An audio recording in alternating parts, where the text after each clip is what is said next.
Going on, Russell Wayne and the Main Event 365 Network. This is Jason Kabenda from the Detroit Lions, here to give y'all a shout out, man. We appreciate all the support, man. I know you guys are big fans. Know that you guys are rooting for us to take the North this year, and we're gonna do just that, man. Appreciate you guys so much. Just want to give y'all a shout out. Y'all have a great day.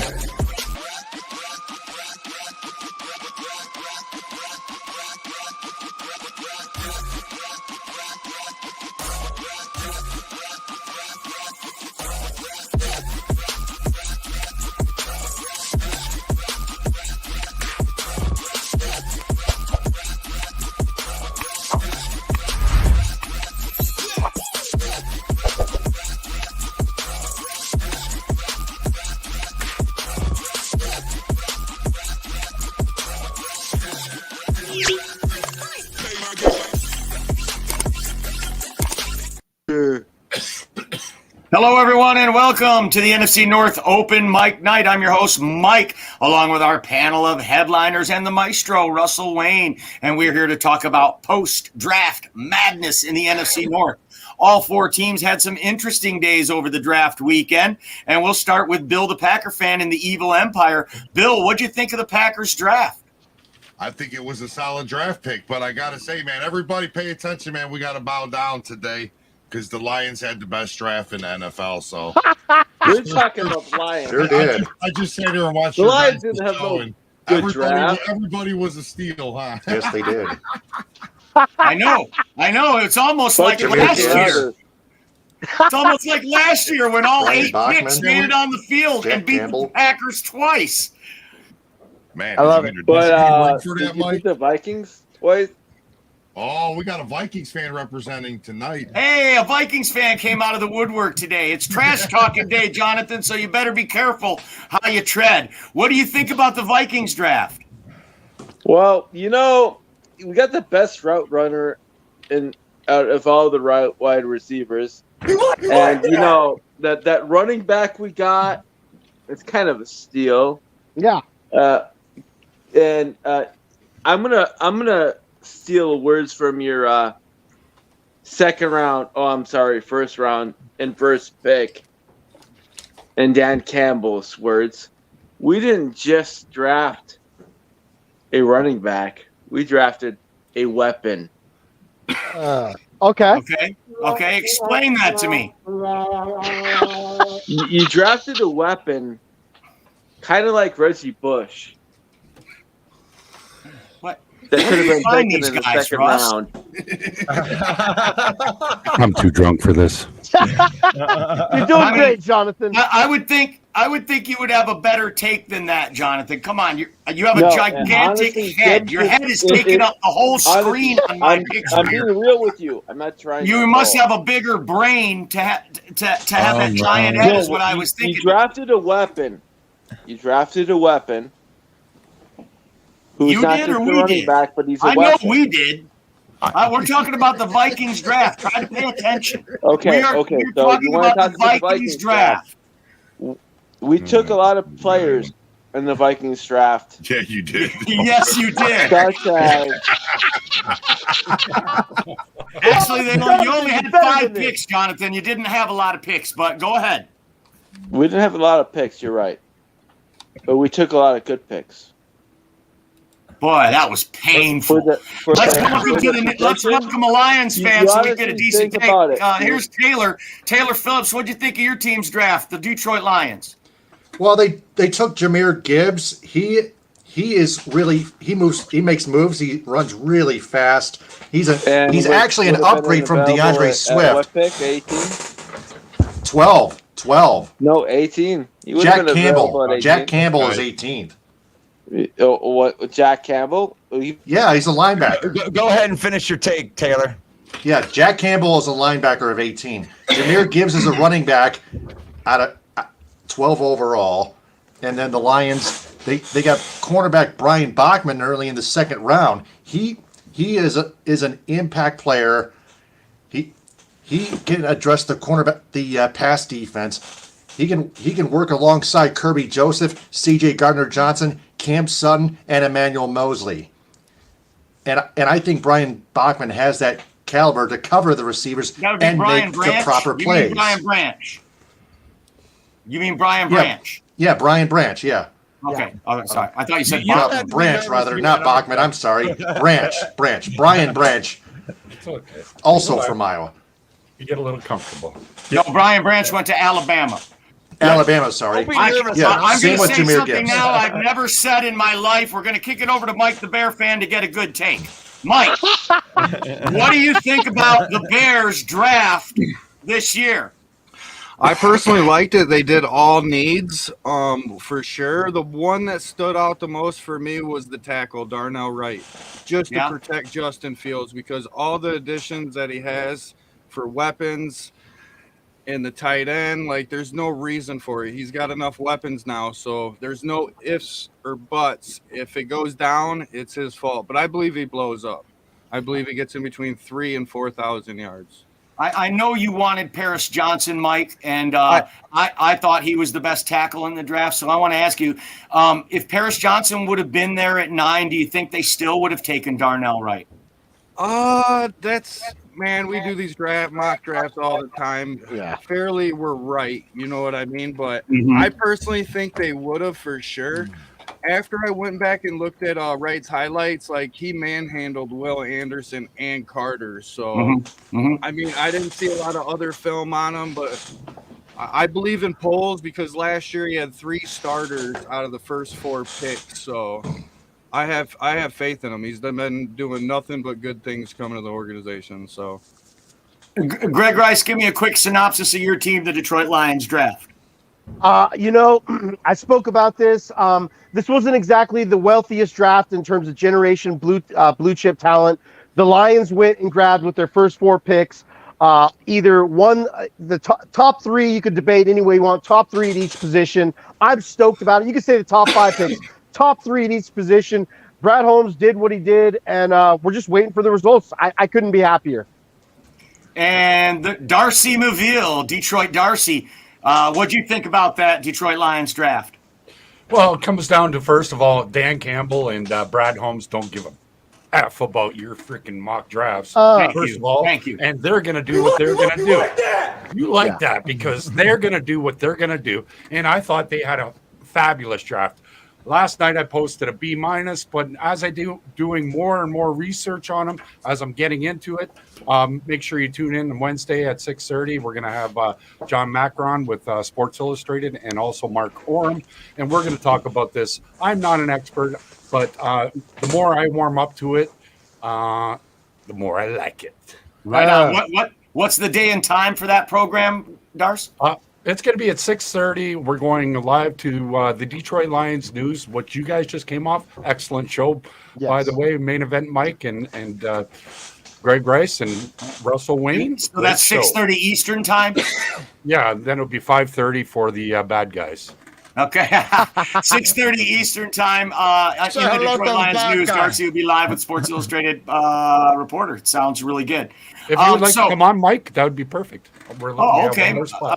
Maybe I will. If you could host it, it'd be even better. Okay. Well, all right then. Okay. Well, we'll take that conversation offline. Russell Wayne, I'm going to round out this line of ridiculousness with you. I already know you're the biggest Lions homer I've ever met. So tell me, why the Lions had the best draft in this division. Well, because they had 5 of the top 50 players, and thank you. There wasn't even a team that anybody in the North that even had 3 of them. So every single player that we picked was an impact player at their position. And Hendon Hooker, I mean, what kind of value is that dropping all the way to the 3rd round? I don't even know if they had a plan on taking that quarterback, but he just fell so far. Eventually, you just got to take it where the value is. And I loved every one of those first picks. Jack Campbell probably is my favorite one. That's the starting middle linebacker for the Detroit Lions for the next 10 years. Tell me I reached. Yeah. I mean, whatever. Tell me I reached. Okay, cool. I reached. Awesome. Let's talk about now how the Vikings had the worst draft in this division. I don't think it's even debatable, right? I mean, they only had 5 picks to begin with, and they had one of the worst defenses in the league. And the first pick they took Addison, wide receiver. So, Jonathan, we'll kick it over to you and give you another chance at a take. Do you think the Vikings had the worst draft in this division? Not at all. I think the Packers did.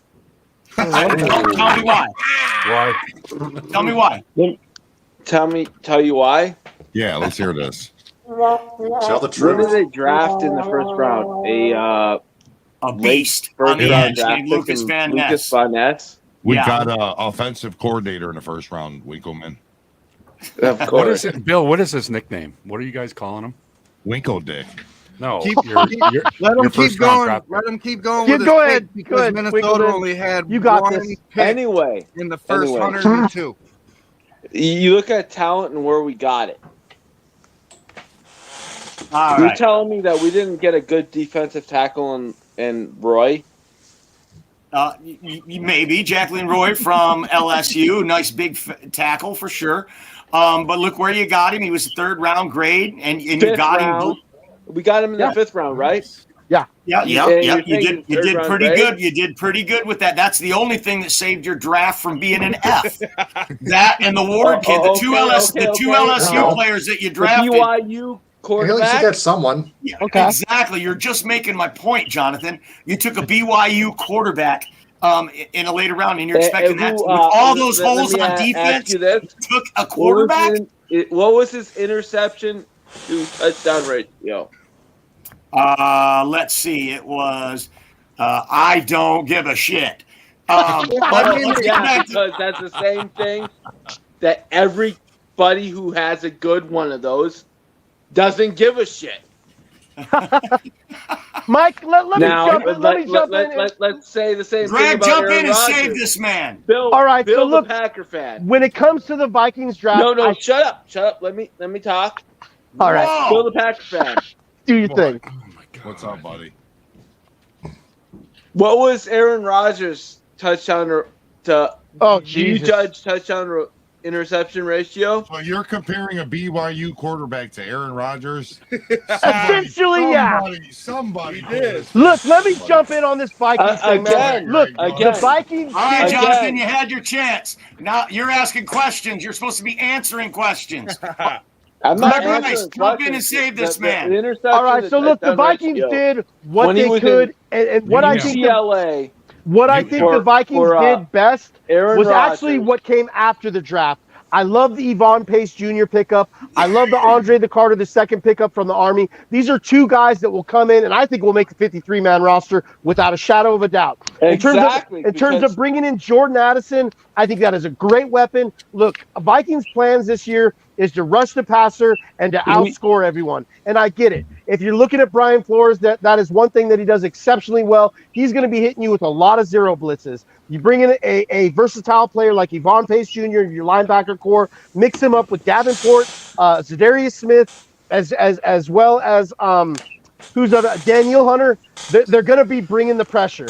And I get it. This is what you're going to have to do. You have a declining Harrison Smith in the backfield. You have a Andrew Booth Jr. who played absolutely horrendous last year. You got Seen coming off an injury. Because he but was Brian Flores knows what he's doing when it comes to bringing pressure. It's what he specializes in. That zero blitz he brings, I expect a lot of that from Minnesota, that as well as outscoring their opponent. And what better way to do that than grab the best receiver on the board at the time for the Vikings and Jordan Addison? Yeah, right. I get that. I get that. The only problem, though, is that your defense was so bad in Minnesota last year, and then you go and take an offensive player with the first pick. You have a chance to make an impact player, to draft an impact player. And maybe you did. And maybe you did. But you are bringing in Brian Flores. And let's take a look real quick. What does Brian Flores cover? Jonathan, we'll give you your chance. Now let us have our chance before we have you pulled out of here. All right. So let's look at what Brian Flores does. He loves press man coverage. Okay, yes. There were some great corners available when you drafted a wide receiver. He loves huge players. In his time in Miami, his time in New England, he always loved big defensive tackles. That's why Roy was a great pick in the later rounds. But there were some beasts, some absolute monsters on the board when they drafted in the first round. And the Minnesota Vikings continually moved back through the draft with no real result. It didn't seem that there was no impact gained from them moving back. They moved back in the third round, and the team in front of them took Trenton Simpson, one of the best linebackers in this draft. And after Eric Kendricks left the team, you don't think they could have used Trenton Simpson? I mean, I know we're all just knuckleheads with a podcast here, but even Stevie Wonder could see that Kwesi screwed the pooch on this draft. Bill, the Packer fan, would you agree with that assessment? Oh, I would more than agree. And I think it's funny because I'm watching all the other three teams in the North, replenish their offense, their defense with younger and fresher people. And what are the Vikings doing? Same old Vikings. And I feel like John Dorn, but it is the same old Vikings. They screwed the pooch. They screwed the pooch in the free agency period.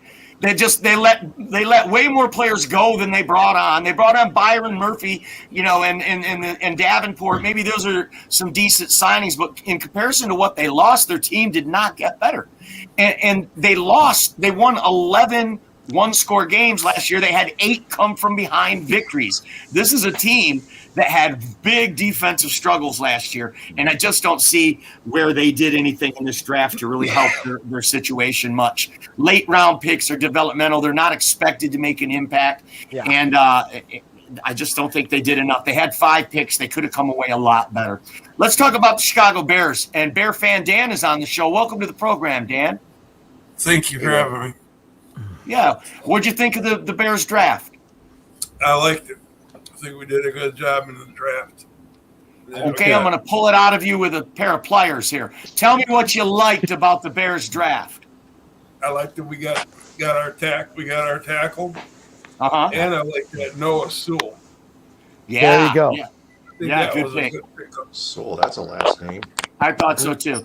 We now have 2 brothers. We have 2 brothers on each other's teams. Yes, we do. We should play each other on Thanksgiving. Oh, here we go. Some days will be good.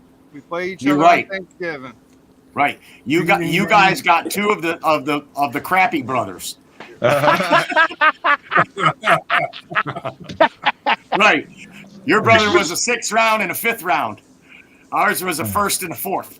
When was the last time you won a Thanksgiving game now? Ah, good point. Here we go. Oh, man. Yeah.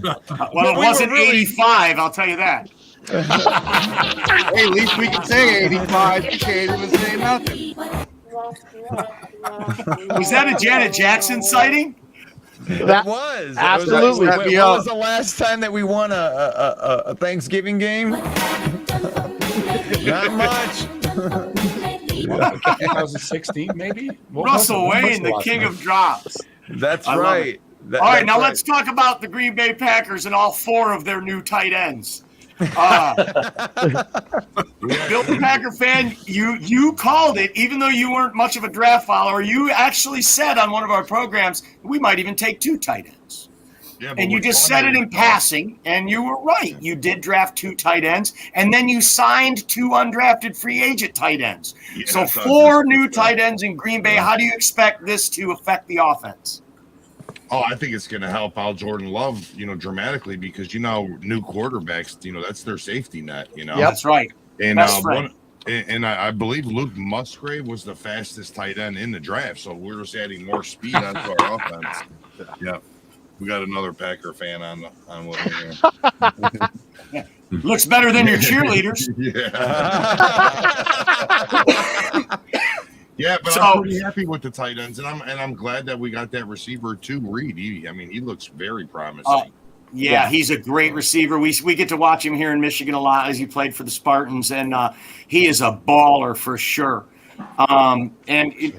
He's punching guys in the tunnel after the game, and then Quezzy's crying in the tunnel. You guys are what's it? Quay Walker, he's crying in the tunnel. Fun. Yeah, don't. Jaden Reed's punching people in the tunnel. You guys are going to be hell in the tunnel. Wow. don't be messing with them Packers in the tunnel. No. So you're right though. What's a young quarterback's best friend? A good defense, a good run game, and a tight end. And those are three things that the Packers definitely addressed in the draft to help out their young quarterback Jordan Love. I do feel like the Packers also put one over on the Jets. Because by swapping picks 13 and 15, and there were people on this very show right now who said, that doesn't mean anything. Well, and there were some of us that said, oh, yeah, that has a lot of value. And we saw it on draft day as the New York Jets went to draft for their first pick at number 15. We saw the Pittsburgh Steelers jump them at 14 and take the last good tackle, Broderick Jones, off the board right in front of him and leave the New York Jets holding the bag without that coveted left tackle they wanted to protect their new diva quarterback. So, Russell Wayne, I'll ask you, do you think that the Packers put one over on the Jets with that? Yeah, I mean, really, I think that it really does prove that every one pick matters, and that's why you see teams that are willing to give up like a 4th round pick to move up one spot because it does matter because then you get the guy that you wanted to get. And I absolutely think that the Jets thought that they could move back 2 spots and still get one of the top tackles. And I guess they were wrong. They got played and, that they end up, it is what it is. So, all right. We've got a couple of new panelists joining us today. It's A-Dub, who's a Packer fan. He's got a lag, so y'all got to wait for him to respond. How we doing, A-Dub? 1, 2, 3, 4, and go. There we go. All right. Welcome to the program. It's good to have you back. Are you happy with this Packers draft? And if so, why?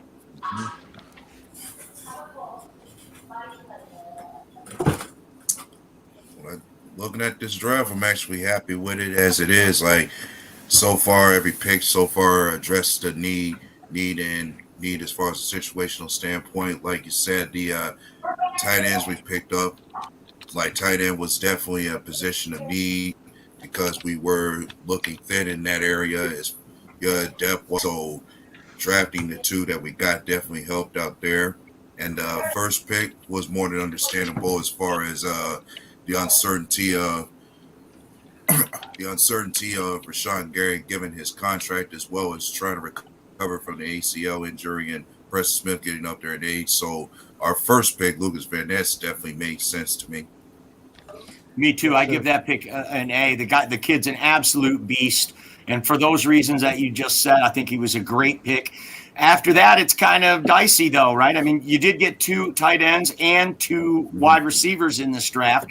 So you definitely helped out, gave some weapons for your young quarterback. But I just feel like, did you do enough on defense? What do you think, A-Dub? Could you have used a few more defensive players?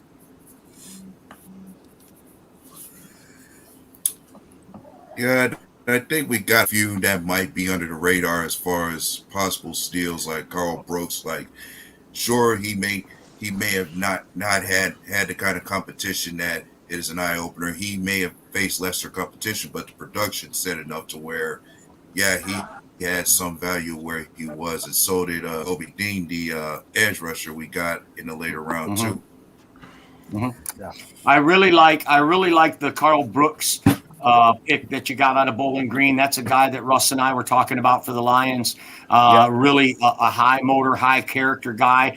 Sure, he came from the MAC, but his highlight reel is very impressive. So I think he got a late round steal with Carl Brooks's too. That's why I think the Packers are right there neck and neck with the Bears for the second best draft in this class.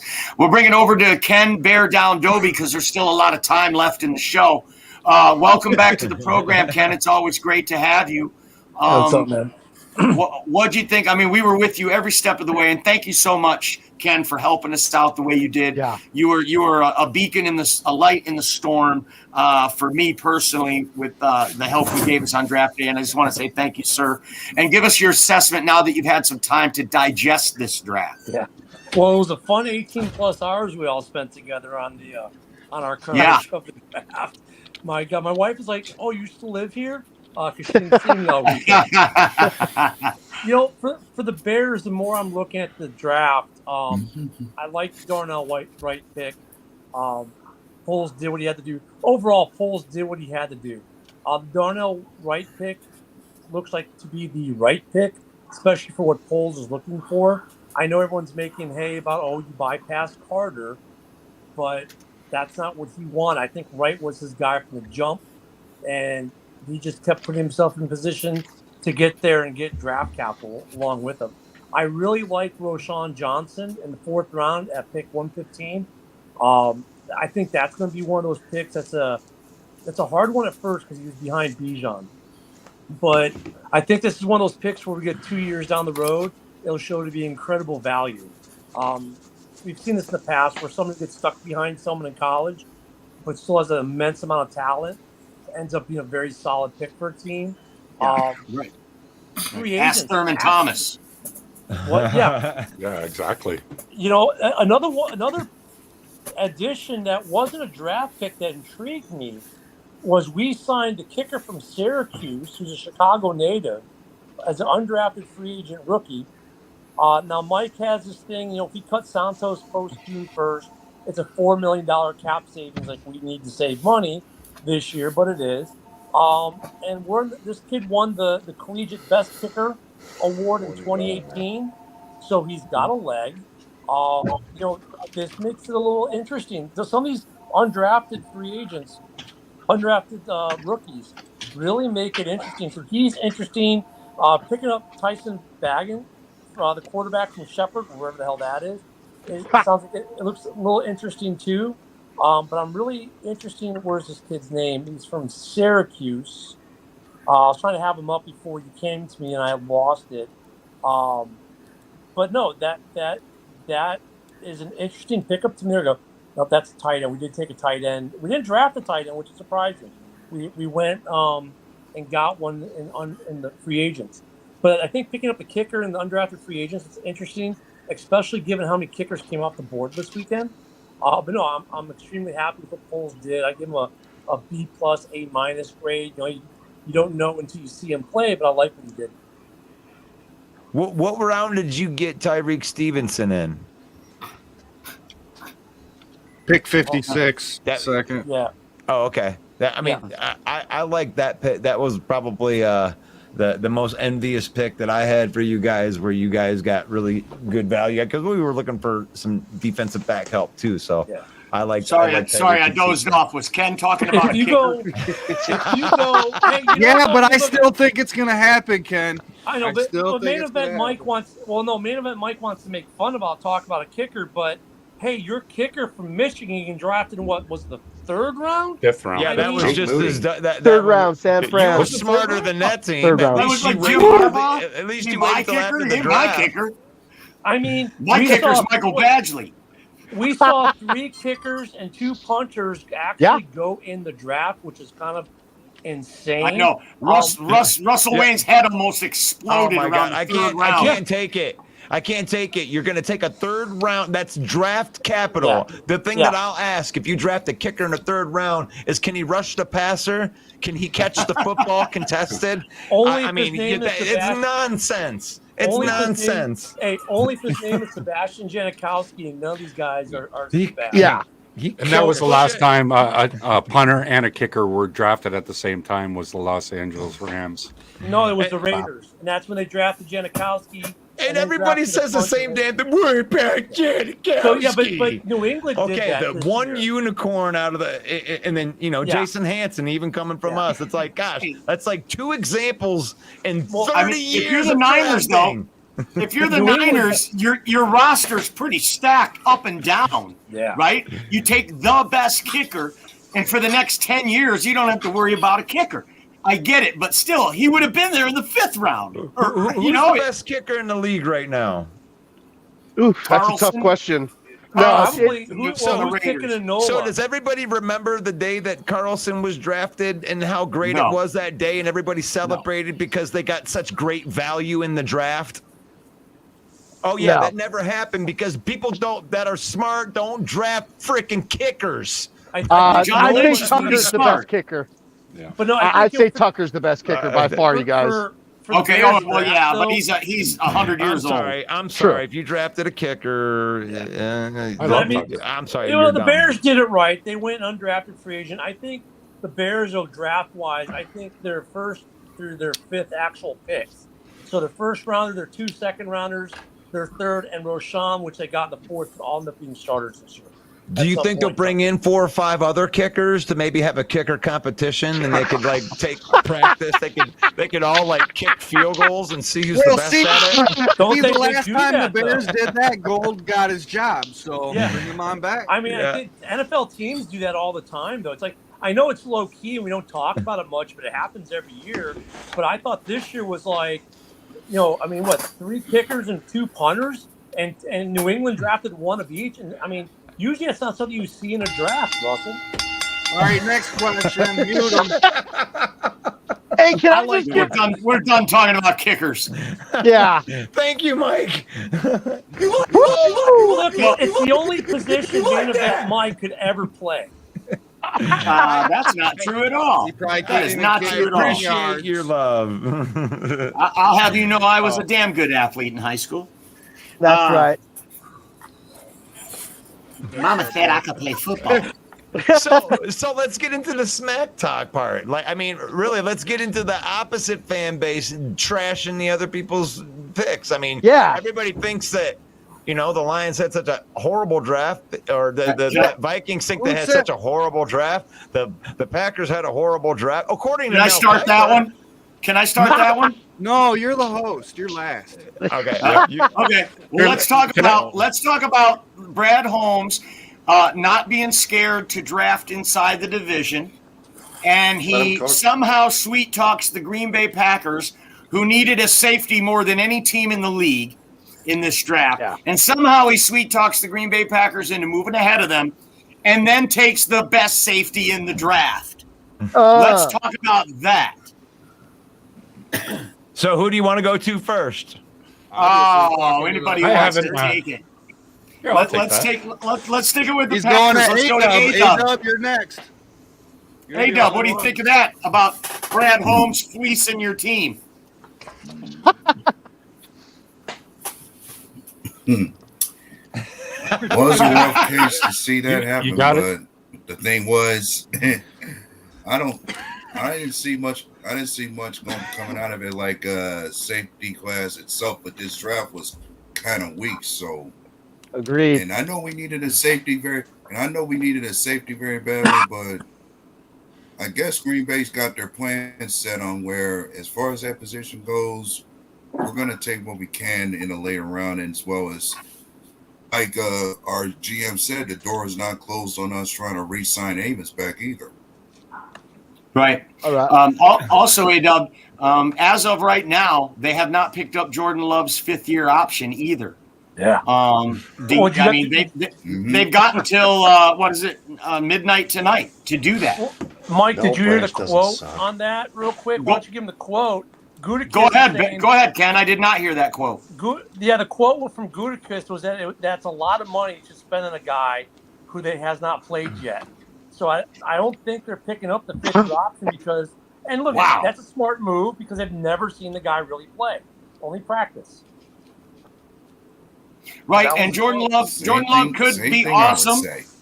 and then they sign him to a big deal afterwards. So it could happen. Well, that'd be interesting if they don't pick up the 5th-year option, I think. I mean, that'll be a real prove-it deal. And that'll mean him and Justin Fields in this division with their feet to the fire to produce this year.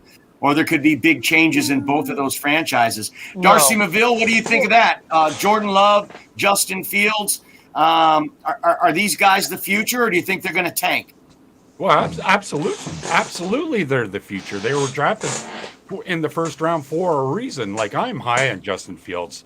He ran all over us previously last year. We can't stop him. You can't stop that guy. Now it's unknown what Jordan Love's going to do.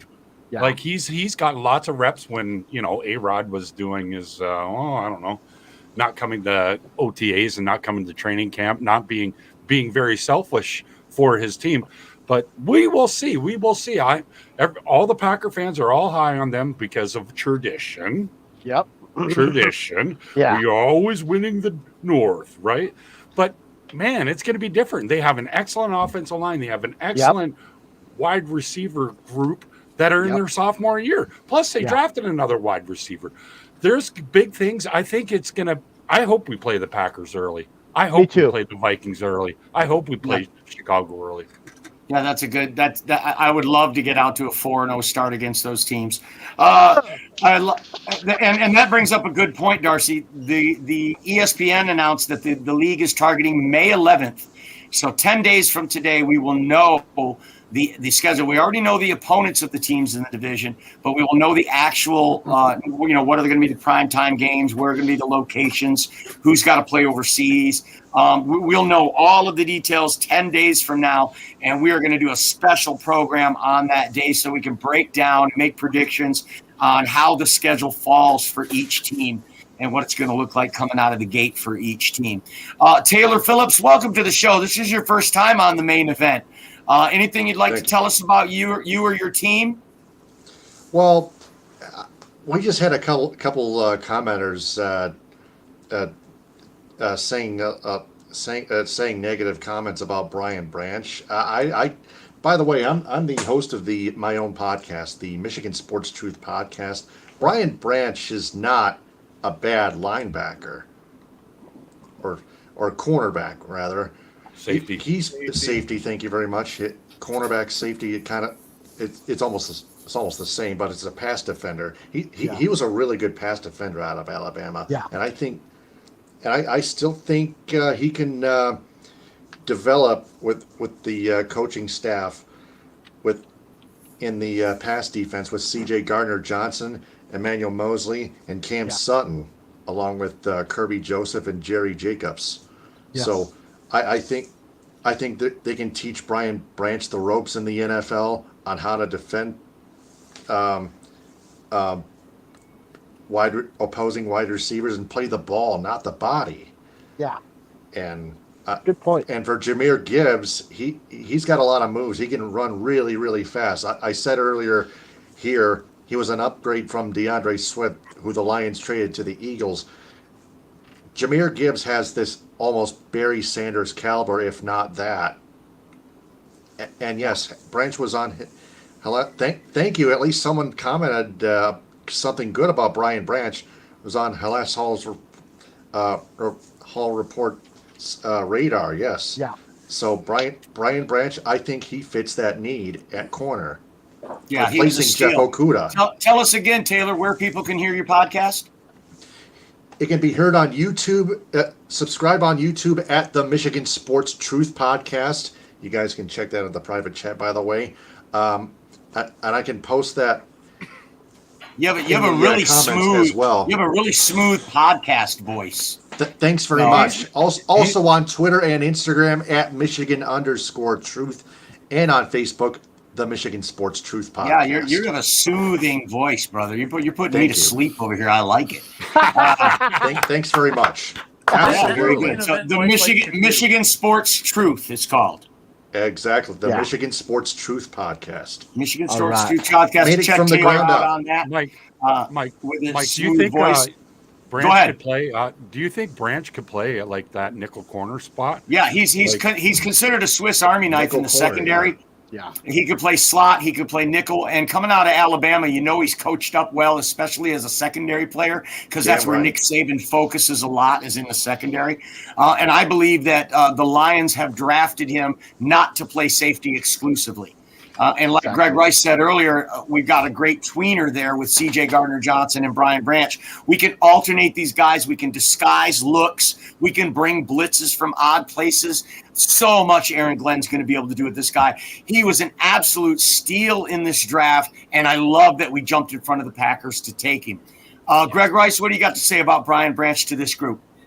Well, look, in my opinion, you can make a case for Witherspoon. You can make a case for Gonzalez. Look, Brian Branch was inarguably a top 3 defensive back in this draft. And I was funny, Taylor, I seen you jumping in the comments there. That was John Dorn, our resident we got Packers more homer, negative comments in the comments section. who we can literally backtrack just a couple weeks ago and quote, he wanted Brian Branch at 15 or 13, so just ignore him. We got an absolute steal of Brian Branch. Like I brought up on our previous show, this guy has a 2% missed tackle rate. Those that disagree don't do research. Yeah, he has a 2% missed tackle rate. That is the best missed tackle rate since PFF started taking this stat. We got an absolute steal with Brian Branch. I couldn't be more excited. Yeah, I love that Taylor's been in this group for 40 minutes and already hates John Dorn. John Dorn, I've never even heard of him. Who? Yeah. Oh, you will. Who? Join NFC North, the huddle, and you'll see lots of him. Yeah, he comes to us from his F-150 at a rest area in Peoria. I'll add you to the group after, Taylor. But John Dorn did specifically say that's a great call out, Gregg. I'd love to see Brian Branch. He said that. Well, look, my boy Simon, who I love a lot, diehard Packer, but a logical Packer fan, said that he had a hard disagree on Brian Branch being a top 3 defensive back. Okay, so I'll push the thread back a little bit more. Top 5. The guy's versatility alone, in my opinion, brings something special to the table. The fact that he's going to learn from a guy who essentially does the same role in Chauncey Gardner-Johnson, like what more could you ask for? This Detroit Lions secondary, you guys, is by far the deepest in this division, and I would argue the most talented, except for if we're just excluding the Packers cornerback trio, in which I got to give them the nod for that. Yeah, we don't know what Jordan Love is going to be, but they got tougher out of this draft, I think, with, Luke Musgrave, one of the fastest tight ends in the country. They already had Christian Watson, Romeo Doubs. They add Jaden Reed, who, mark my words, is going to be a good pro. He's going to be a good wide receiver 3 on the Green Bay Packers. But that's the extent of the impact right there. Lucas Van Ness, a tight end and a wide receiver. And the rest of these guys, they've got 4 tight ends they signed as of today. Not all 4 of them are going to be on the roster on opening day, right? It just seems like they have too many holes to fill, and they didn't do that. They made a few great moves, but not all the way across the board. Whereas I feel the Bears made solid moves across the board. The Lions made solid moves across the board. Of course, the Vikings just shit the bed. Let's be honest.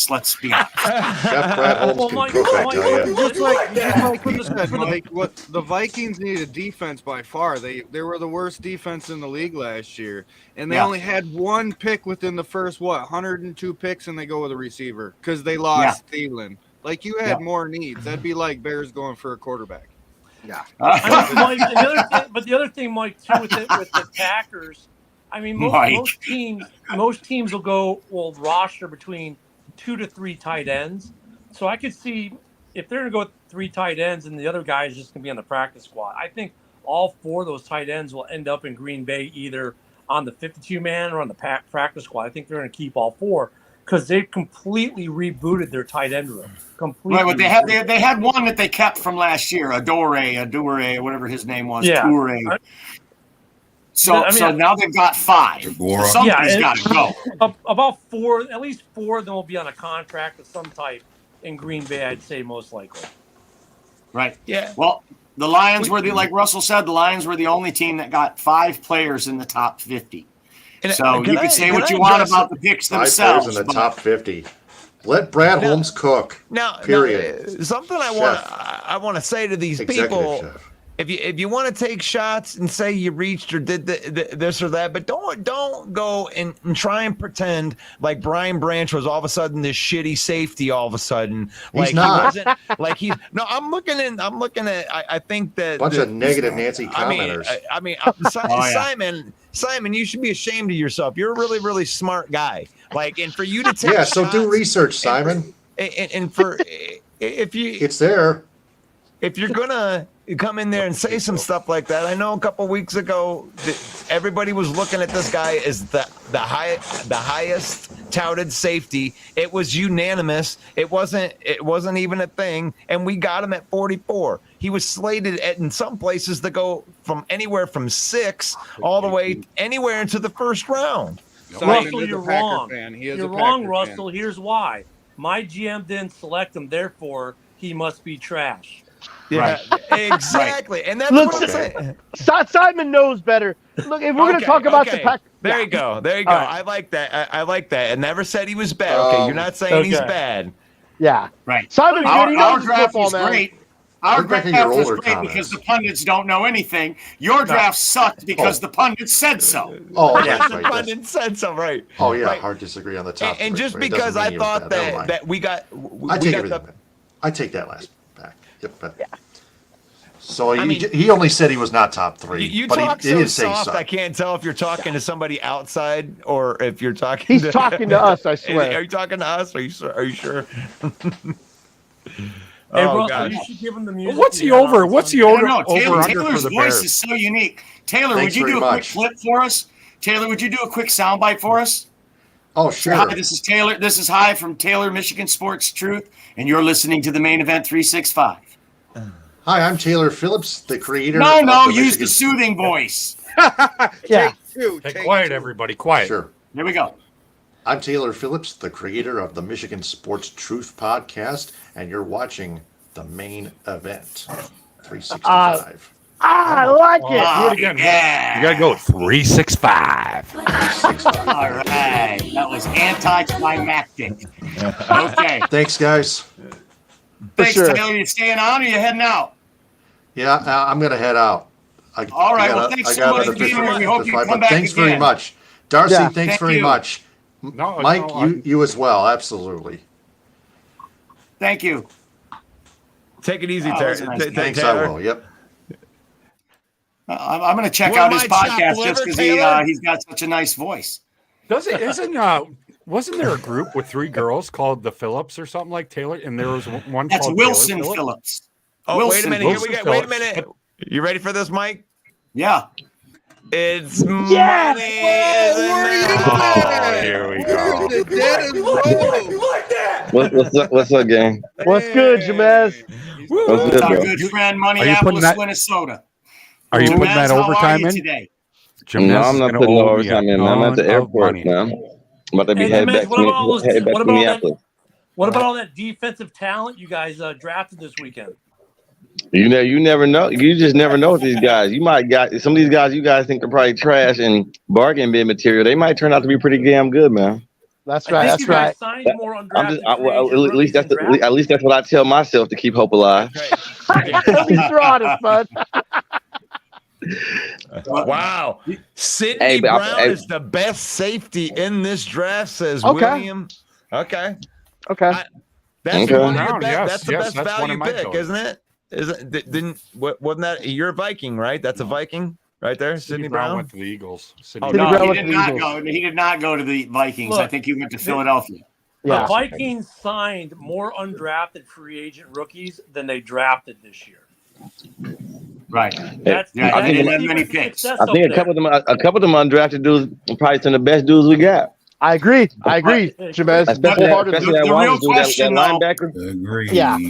The real question, Jamez, is: are you going to change your Adam Thielen tramp stamp tattoo to a Jordan Addison? Oh no. No. As good as the kid might be, I think it's more when it comes to Thielen, man. He's actually from Minnesota, man. So there's a little bit more there with him. Yeah, I get you. Right, and then Carolina gave him a 3-year contract. They gave him some pretty good money for that let him too. go. Yeah, they gave him pretty good money. They put him 3 years too. Yeah. Right. And if I'm Adam Thielen, I probably would have stayed at Minnesota for the league minimum, but you didn't even seem to want him there, your team.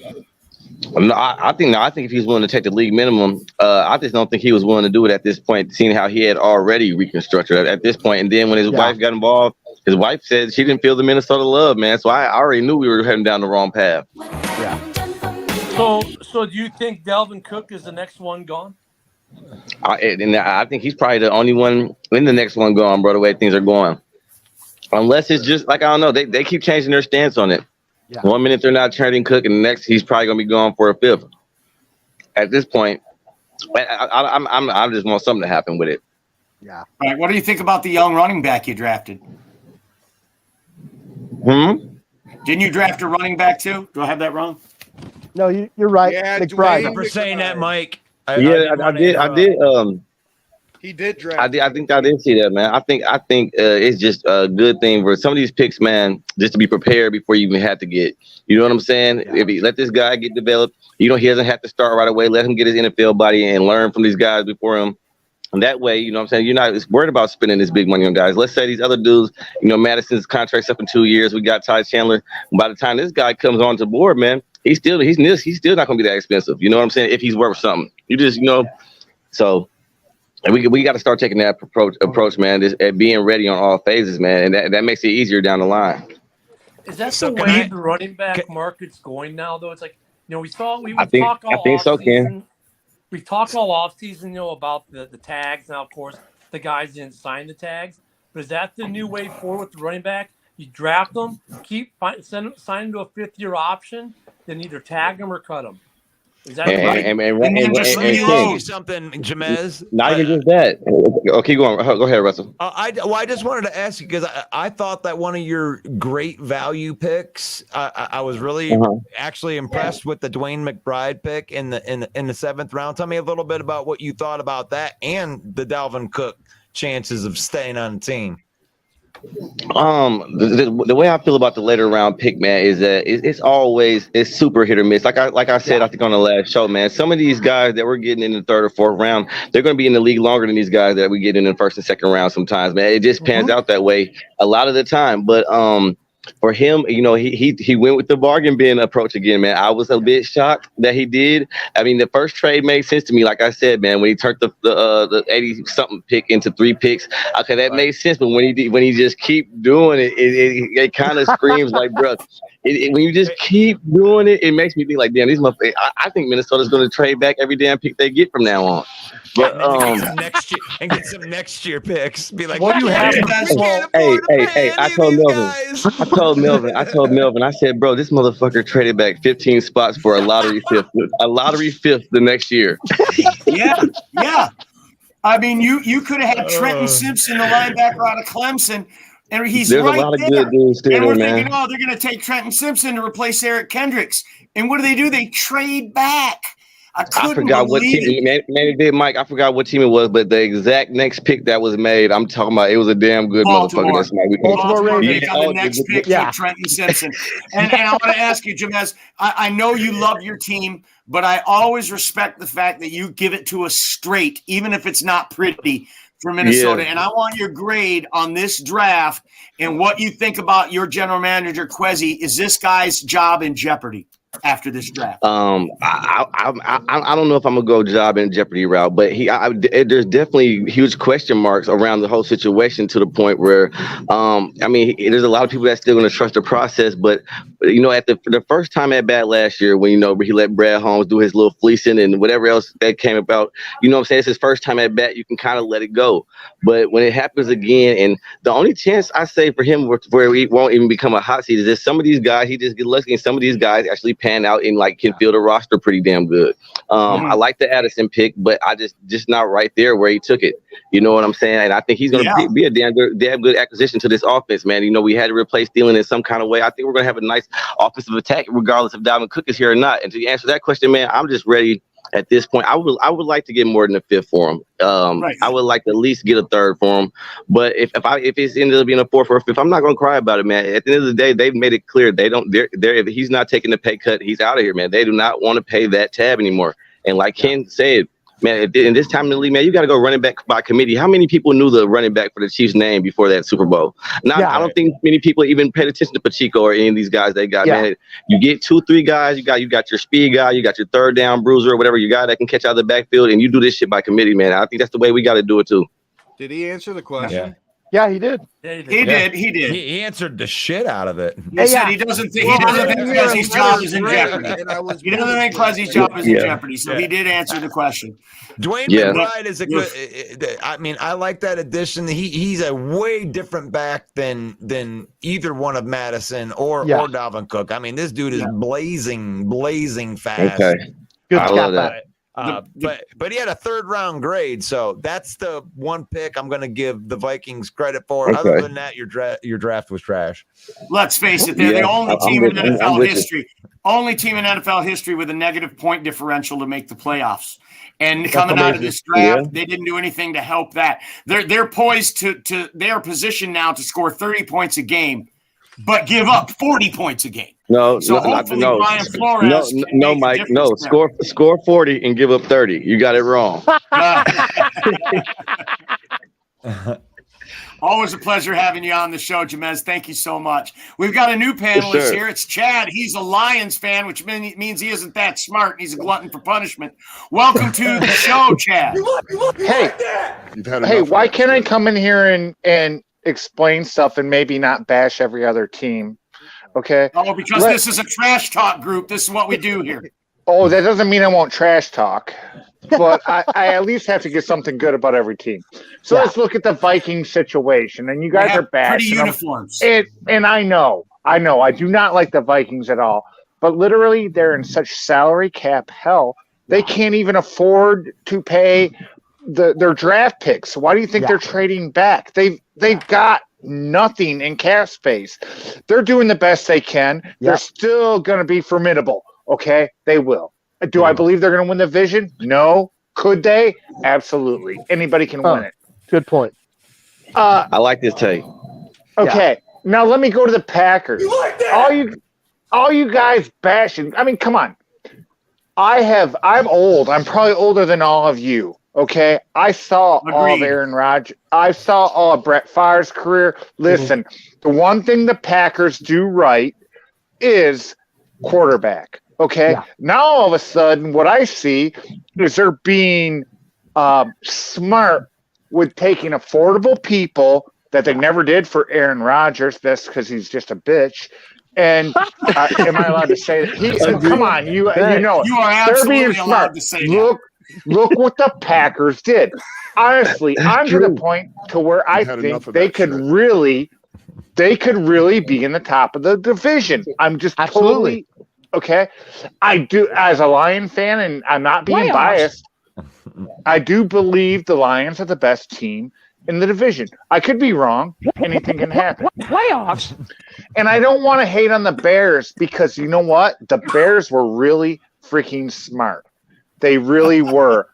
They didn't utilize all that capital they had. No, they were smart with the money so they can go into next year. The Bears can go into next year and basically steal the draft NFC-wise. Now, let me get to the Lions, and I got to get this up. The Lions are getting bashed for their picks, which I don't understand why, because the top 4 picks are definitely immediate impact as long as they get their training camp and all that healthy. Okay, so I want to switch the picks up. So, you got all these draft analysts that are mad because the Lions didn't pick what they wanted. But what if the Lions went like this? What if the Lions took Deion Branch 12th? Okay. Brian Branch. Yes, thank you. Then they took Jahmyr Gibbs 18th. And then they took Jack Campbell 34th. And then they took Laporta. Exactly, which is bullcrap. Holmes knows what he's doing. Let's be honest. Let's give this guy some credit. He knows who's going to go where. He's got inside. We don't. Patriots, we're gonna take Gibbs. Yes, Patriots, they were. Thank you. Yep. And Jack Campbell was not going to be there at 18. No way. He would. or no, he was. I mean, he wasn't going to be there I'm sorry, 34. He was not going to be there.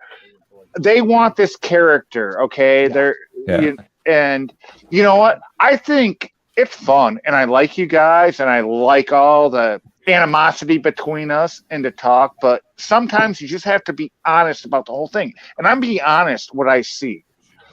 Nice take, Chad. You shot that. Love it. I love it. Chad, you know how Chad. the Lions had a good draft? You know how you know the Lions had a good draft? With their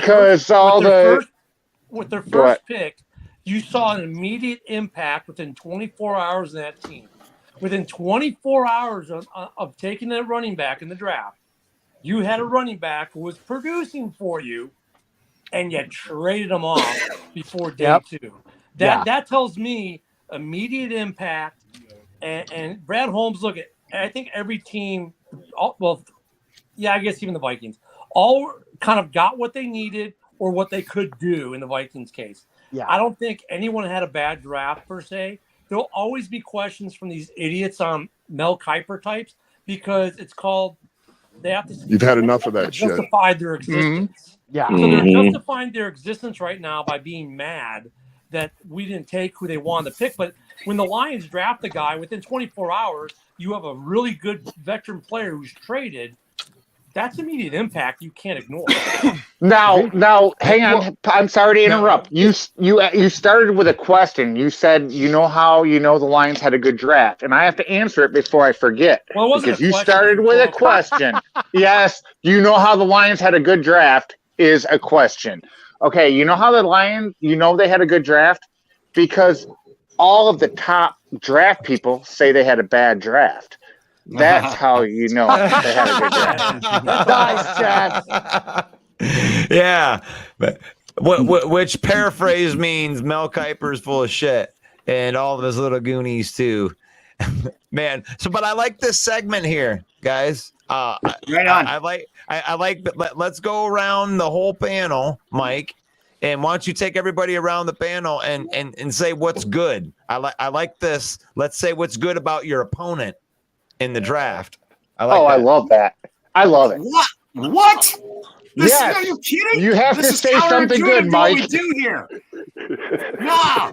Okay. Well, all right. This will start. Let me try this. Too. Come on. Okay. Minnesota has cool uniforms, a nice stadium, and no money. Packers have. I was trying to be nice to Chad, Mike. I'm sorry, I got nothing for You're making me look bad. I was trying to be nice for once. I guess we can't do that on our Smacktalk. No, it's a trash talk. Oh my God. Nice? Yeah, Right. you did take I'm sorry, Vikings. You took a wide receiver in the first round when you didn't have a second round pick and you needed defense. I like the pick of Addison, but God, you can score 40 points and you're going to lose 13 games. You're going to average 40 points a game and you're going to lose 13 games. We got a new panelist with us today. It's Andre. Hey, Serial, how you doing? What's going on? How y'all doing today? Good, man. Thanks for being on the program. What'd you think of those Detroit Lions on draft day? I think I liked it. It was some good picks. Yeah, is our team better? Yeah, I think so. Okay. Mike the Bear fan, I got a question for you. Other than the teams in the North, was there any team in the NFL that stuck out to you that did really well? Anybody's draft impress you outside of our division, Mike the Bear fan? I'd have to actually say Houston in the beginning because they day one, early picks, like that was great. But when I'm looking at it, I mean, I thought Philly did well overall. Okay. I believe they had the best draft. You mean the Georgia Bulldogs? Ken Doby, same question. Any team stick out for you that really did well outside of this division? Yeah, I think the Colts actually didn't do too bad for themselves. Yes. With some of these teams like the Colts, it's hard, but no, they did okay. You know what? Pittsburgh did okay. They got what they wanted to get. They got Joey Porter Jr. So they had a good draft. And New England, now I'll go on the flip. New England's the one team then draft that made me scratch my head.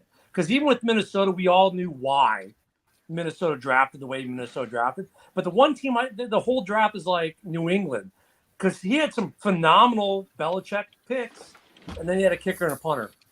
Yeah. Yeah. So you actually, I didn't think anyone would pick the Colts as a team that stood out, because that was the team that stood out for me. So I'll jump the order here and just finish it off since you brought them up. Of course, they get Anthony Richardson, AR-15. They also get a guy I loved in this draft, Julius Brents, the corner out of TCU. They got Josh Downs, who will be a great over-the-middle third receiver to go along with Alec Pierce and Michael Pittman. So they did good right there with the first 3 picks. Then they really spread it out. They had 12 picks. They got the defensive end from Northwestern, AA, is a hell of a player. They got Rush from South Carolina, the corner. They got a safety, a tight end, a running back, a linebacker, a corner, another corner, and 2 offensive tackles.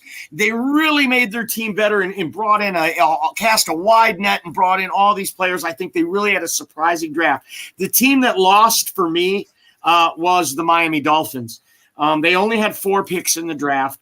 And they didn't pick until pick 51, and they take Cam Smith out of South Carolina. They didn't make any moves. They didn't do anything to make themselves better. They just kind of took what was given to them. Then they had pick 84, and they took another running back. Do they have like 10 running backs in Miami now? I could not believe that they took a running back with as many running backs as they have there. So Colts were a winner for me. Miami Dolphins were a loser for me. Let's kick it back to the panel now. Who's that at the bottom? Is that Simon? Yo. Yes, Simon. Hey, Simon, welcome to the program. Simon, what's the name of your podcast? Let's give him the floor here. Let me defend myself a little bit. I don't hate Brian Branch, okay? But when Gregg said he was a top 3 DB in the class, no, I don't think so. I think that's a little bit overblown. I like a lot of the cornerbacks over Brian Branch. If the Packers took him at 45, I wouldn't have been upset. I know we need safety help, and it would have made sense to me. I don't hate him, but I also like us trading down twice and getting Wicks and that defensive lineman. I thought both those picks could turn out well. But yeah, I'm not shitting on Brian Branch. Well, I appreciate you coming on here and saying that, because so many people, what they like to do is they like the player before the draft, and all of a sudden he's not drafted. That's not what I was saying. No, Russ. Don't let him off the hook that easy. Don't let him off the hook. He's still the best. No, Simon. The only reason you're saying that, Simon, is because the Packers didn't get him. And to be clear, Gregg Rice never said he was the best top 3 DB. He was a top 3 safety. Well, he must have misspoke, because Gregg Rice knows his shit, and he wouldn't blatantly say that. It's not like he's a Viking fan. That's why I put what I put there. Okay. The only reason you're saying you don't hate him and all that is because the Packers didn't get him. Because if the Packers would have got him, you'd be on here saying, we killed it. We got Brian Branch, the best safety in the draft. What say you to that? But I like what we did, though. I'm okay with that. I think the Packers had a pretty decent draft, too, for sure. I love the Lucas Van Ness pick. I think it's great. Jaden Reed's going to be a great player for you. Overall, graded, though. I know a lot of people hate gradings, but give me your grade, Simon. And also tell our viewers where they can catch your podcast. So I would say I don't like grades either, I guess. But I do question a couple of the picks. So I'll go like a B+, B. Okay. Sean Clifford was kind of questionable, but I guess Green Bay liked him enough to win that run on quarterbacks in the 5th round. They're like, oh, we got to get the guy that we like. And they brought him in on a pre-draft visit. So they felt like they had to get him. The kicker, I guess, I didn't particularly love him, but I guess he has a relationship with Bisaccia. So I guess he's going to try to turn his shit around. And then I forget the Woolen dude or whatever. He's kind of a weird tweener pick for us, where he'd have to probably put on some weight to play the 3 technique. Otherwise, I don't know. It'll be weird, or like, I don't know. So those were the 3 I kind of had questions about. And at first, I didn't love the Jaden Reed pick, but I'm actually starting to warm up to it now because I didn't look at him a ton until afterwards. But he looks like he can be a skill player. I guess Green Bay clocked him at a 4.37. I know during the combine or whatever he ran a 4.45. but he's a fast dude. Yeah, he has a knack for getting open too. We see him a Yeah. lot here in Michigan during Spartan games. So I think he's going to be a really good player. But you graded your team with a B+ on this draft. In your opinion, Simon, was there any team in the NFC North that graded an A? I really like what the Bears did, and I know people I don't know how to answer this question because I do like what the Bears did. I like what the Lions did. I know people are like, oh, they reach. If the player works out, it's not really a fucking reach, is it? Right. And tell our viewers where they can watch your podcast. He's an explosive, exciting player. Jack Campbell, I think, was the best linebacker in the draft, and he's a very Dan Campbell type of player. He's a downhill, smash your face in type of running back, or linebacker, and I love that. So as far as reaching goes, whatever, I like both those players a lot. I also like Darnell Wright, the Bears. If the Packers took him in the first round, I would have loved it. I think he would have plugged and played right tackle. He dominated in the SEC, the best conference in college football. The Vikings were kind of questionable, I think. On some of their picks. I know they didn't have a lot, and Kwesi kept trading down for whatever reason, I guess to gather more picks, but they were Addison in the first was kind of confusing with all the defensive help they need, in my opinion. I agree with that. I know that doesn't really answer your question, but No, you did. So basically, you don't think that one team clearly did better than the other? No, it's just hard to say. Because you gave your team a B+, and you wouldn't go so far as to say that anyone else got an A. So all three tied, it sounds. I like it. I wouldn't. That sucks because it depends on what happens during the season. Oh, of course, it's all speculation. Sure. Yeah, sure. If I were to say someone won a draft, I'd probably give it to the Bears. I really like what they did. And where can our viewers listen to your podcast? Oh shoot, yeah, you can catch us on Wisco Fanatics. We have some shows lined up during the off season, not a ton. But if you want to check out our page, come find us, and we'll let you know when we're going live. That's Wisco? Yeah, Wisco Fanatics. Okay, so that's like a short for Wisconsin? Yeah. Yeah. Okay. I'm gonna go ahead and I'm gonna throw it into the chat right now. So if you want to go there, yeah, heck yeah, man, go there and like that, follow that. I mean, if you're into Green Bay Packer stuff, I don't know. Mike, go ahead, Ken. It's still cool. So you were talking about the Dolphins, and the running back room right now has 5. But here's the thing: they got the rookie of the 5. One's the guy they just drafted, Devin Akane. But here's the thing with them: Moser has been in the league 8 years. I don't think anyone here is going to say he's bad. But the problem is in Miami is the same problem was in San Francisco. The same problem was with Chicago when they drafted him. Injuries. So then you look at the so you got Mostert, Jeff Wilson, the new kid, and who's the other 2? So yeah, you got Jeff Wilson, and then you've got Myles Gaskin. Yeah. Myles, yeah. And it's Jeff Wilson, Raheem Mostert, Myles Gaskin. Salvin Ahmed. And he's 3 years. So Ahmed and Gaskin both played for Washington, both went to college together, a year apart in the draft. So I mean, I could see why. Bunch of waiver wire fantasy football guys. The speed kid. That's why they drafted him because they have a track team on Miami, but their running back room could still use work because of the injury issues. And I think that's why you saw them do that. They also took a wide receiver at 197. So I don't, again, Miami with only 4 picks, you've only got 4 picks. And definitely clearly the strength of their team is the wide receiver room. They lost Mike Gesicki. At 84, there were some very good tight ends available still. I just don't understand some of the picks that they made. That's all I'm going to do. After Waddle and Hill in Miami, Cedric Wilson. Drop off.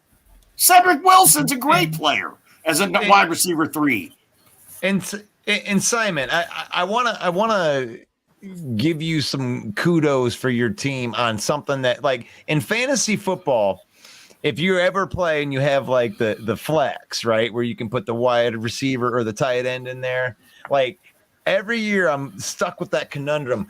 do I want to go for the double threat guy on the tight end? You know, if you get 2 of those top 5 tight ends and you get a Waller and a Kelsey, then you're hooked up, right? Yeah. I think that you guys went for that with, you know, taking with the 2 of those top 100 tight ends, because everybody was kind of in that range of like superstar tight ends. So I like that you took a swing at that, because if you could end up with Waller and you know, Travis, or let's say Waller and Witten on your team at the same time, that's not a bad thing. So it's like, I appreciate that swing, the fantasy football swing. Yeah, and you know that's a good point, because the NFL is moving to more and more 12 personnel. Every year, the percentage of plays that are played from 12 personnel, which is 2 tight ends on the field at the same time, that number goes up every single year, right? And as like we saw in New England, you get 2 tight ends in one draft, it can be murder. I actually got that too. Thank you, Ken. Well played. Yeah. You've had enough of that well shit. Played. Stop playing with us. That was good, Mike. Thank you. And you know what, Russell? If you ever get those 2 guys in your fantasy league, I want to know how much you paid off everyone else in the league to get that kind of draft. Yeah, no kidding. Well, you're sacrificing something else. Like, you're going to have 0 running backs, but you'll have like Kelsey and Waller, but you have nothing else because you had to draft them so high. So it's like having the opportunity to have like 2 of those gigantic plus like tight ends, that's actually pretty cool. It's a cool thought. Like, if both those guys bud and turn into, you know, top 5 tight ends, that's good for Jordan Love. That's for damn sure. Well, and look, Green Bay's learned a little bit from what Chicago did last year offensively. Admittedly, we weren't the best, obviously, but the Bears ran a lot of 3 tight end sets last year. A lot of 3 tight ends. That's because you had no offensive linemen. They needed them to block. Yeah. But you guys are both missing the point. No, we're not. Actually, I think that you missed the point. I was talking about how good Simon's tight ends were. Right. So follow me for a second. So follow it for a second. You can run a 3 tight end set with a good blocking tight end and 2 hands tight ends and mask it better on a 3. You finally got them this year. Congratulations. So I mean, you'll see it's actually you're seeing 2 and 3 tight end sets, because especially if you do have a good 5-man front, then you could really do a lot with. You don't have a good 5-man front. You have the worst offensive line. Almost your bottom 10. Let's be honest. Justin Fields runs for his life. Okay, let's pray he doesn't get hurt, because if he gets hurt, you're going to trade the 2nd overall pick for Hendon Hooker. Okay, Chad, take the wax out of those ears that have been there since 1910. I know you haven't cleared the wax out of ears since about 1910. I was saying, not the Bears particularly, that the team that has a good 5-man front can run a 3 tight end set out there and really do some damage with these. And you're going to win 4 or 5 games. Okay. 4 or 5 games. You're going to win 4 or 5 games, and Justin Fields is risking his life. I like him as a runner. What are you talking about? For my own sanity, I need to hear from A-Dub. I'm not talking about the Bears' offense. I'm saying as an offense in general, if you have a good offensive line, you can run a 3 tight end set and do a truckload of damage. That goes to what Russell said with what Green Bay's doing. Because you know what? Green Bay's 5-man front is actually pretty good. Well, let's say 42 to 10. They can run 3. They can run a 3 tight end set and do some stuff. Ken, I gotta stop you, Ken. Chad is roasting you from the homeless shelter. No, he's not, because he doesn't know how to frickin' listen. I'm not talking about the Bears. I know how to listen because I'm replying. Look it. I get I'm listening to what you're saying, and it makes no sense. You was at the last. He was at the Cubs World Series. I'm dead. No way, but he doesn't listen to what's being said. Besides, at least my team has Lombardi, whereas Chad has never seen one. There's the 80. Yeah. Well, at least my team kicked Aaron Rodgers out of the North because he couldn't handle it anymore. Oh, wait a second. Well, at least my team beat the Lambeau Packers in Lambeau, and we're going to hang a banner because we're so excited about it. Chad, you get a You guys, this is fun. No, I'm messing with you. Come on. Let's have fun. Yeah, we like it, Chad. Good job, brother. Oh, good well done. This is fun. This has been fun. My gut is hurting because this has been the Comedy Central roast of Ken Dobie here on the Main Event 365. What is that, Ken? What is That's that? the golf clap. We're getting the golf clap. Is there anybody that thinks the Bears aren't going to finish last? Let's be honest. I mean, be honest. I think in the the Vikings division. are. I think the Vikings are going to finish I last. don't think that the Bears are going to finish last. All right. I'll give you. Maybe that happens. If anything, I think the Bears will finish second all year. Just asking. Do you know all the additions on offensive defense that we've done? Yeah. Who? You did. Yeah, the Bears are going to be on offensive line and wide receivers. They address that. He won't even leave out the backup kicker. He'll tell you. Okay, you've got all first-year players that aren't actually totally ready like our first four picks are. It's Darcy 2.0. Are you related to Darcy? The only person on the offense that's going to start right away is Wright on our rookie class. Other than that, I don't think really anybody on the defense will, besides maybe Dexter, maybe? Yeah, Gervin Dexter's got to. I mean, you better hope so. There'll be rotation. All the guys will play, but they won't be starting. Yeah, but you did say, like the Bear fan, you did say that you thought Roshan Johnson would start on opening day. I did not say that. Oh, I thought you did. I'm sorry. No. I thought I heard you say that. I'm sorry. I thought you did say that. No, I'll come to the defense of the Chicago Bears on their draft because they had so many needs, but they had so much money too, and they put bodies in every single one of those needs. Now, whether those bodies can gel and do what they need to get together, that remains to be seen. But they put body, they put talent in all those spots. So yeah, I mean, when you be a lot better. Bears are scary in 2024. Not just Bears the Bears still got about $15 million to spend, so we could still help out that weak defensive end. No, you got more than that. The Lions got 30. No, Chad, that's what we have money. spend. I'm just saying what they're making us spend. Yeah, we have to spend that. Oh, I see what you're saying. Okay, gotcha. I think that when you add free agency to the draft and you look at what the Bears have done as a off season in totality, they've probably had the best off season in the division with the Lions you taking right behind a D tackle or D Lions right behind them. I think that the Minnesota Vikings have had an abysmal off season while they had no money.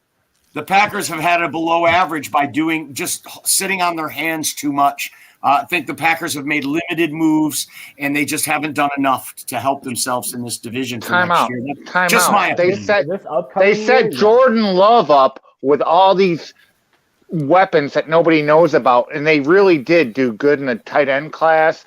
No, they set Jordan Love up with people that aren't known. Go ahead, Simon. What were you going to say? I was going to say that as far as this upcoming year, yes. But for the future, I think they did what was best for the franchise. I'll agree with that. For the future. They got younger.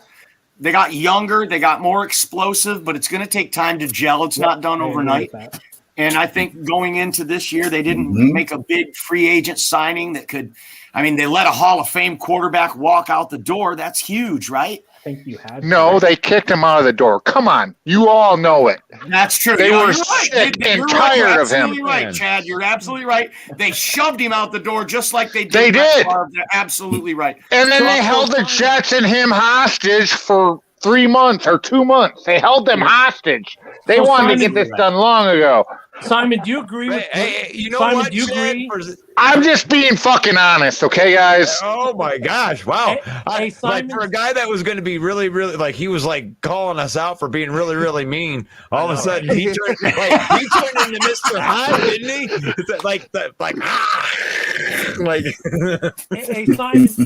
Hey, Simon, do you agree? Simon, do you agree with Gutekunst though on Love and not picking up the fifth-year option? That's too much money to spend on a guy you haven't seen yet. I think it's interesting, and you know what? Green Bay, I don't know. Their general manager and the president say some weird shit sometimes. Yeah, they do. It blows my mind that they're forthright about some of the stuff. or maybe not. Like, who fucking knows? You know, it wouldn't actually surprise me if they sat down and got a contract done, extension, before the season. Like, if today rolls by, they don't give him his 5th-year option, which I think is completely possible. If they rolled into the season and gave him a contract extension, I wouldn't be surprised at all. Well, how much would you? Well, they've got until July 17th. Hold on, they've got until July 17th. If they don't pick up the 5th-year option by midnight tonight, they've got until July 17th to sign him to a new deal. Otherwise, he plays for the 5th-year option. If they pick up, yeah. Oh, okay. I see what you're saying. Yeah. And I think that's completely possible. And that's the big question is, like, if they were to give him a contract extension, what would the money look like? Because you can't give him top dollar. But you could give him a Daniel Jones. You could give him a Daniel Jones contract. And I think that's an interesting option as well. Basically, a 2-year, $40 million. Right, which is, and it's almost the same situation because Daniel Jones, they did not pick up his 5th-year option, but they got a deal done in time. And you're saying that Jordan Love could go the same way, and that's probably the best take I've heard on it so far. So, yeah, that's a good call out. A-Dub, we want to get one last parting shot from you before we sign off tonight because we do have enough time left in the program to account for your lag. So we're going to ask you, A-Dub, do the Green Bay Packers win this division next year?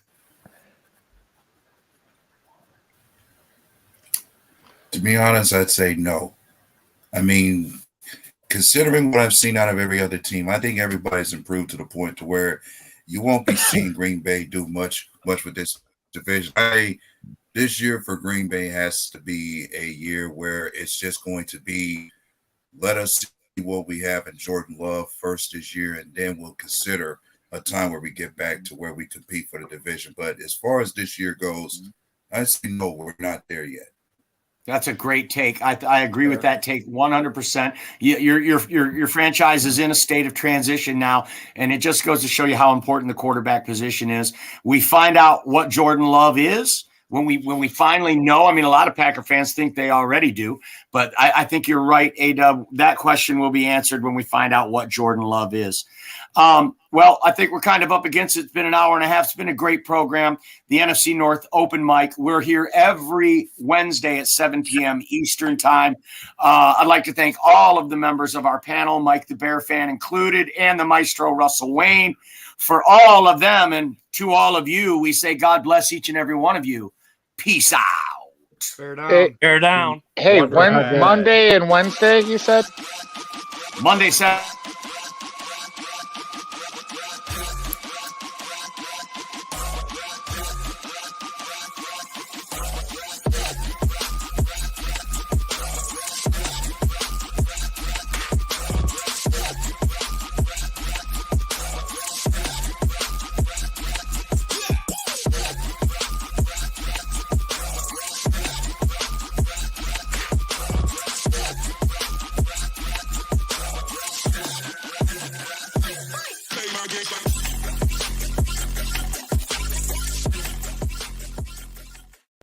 Welcome all to the encore. This is the encore. I'm going to stay live. We're going to stay live right here for anybody that wants to stay on and talk some football because it ends up being like another hour with Ken anyway.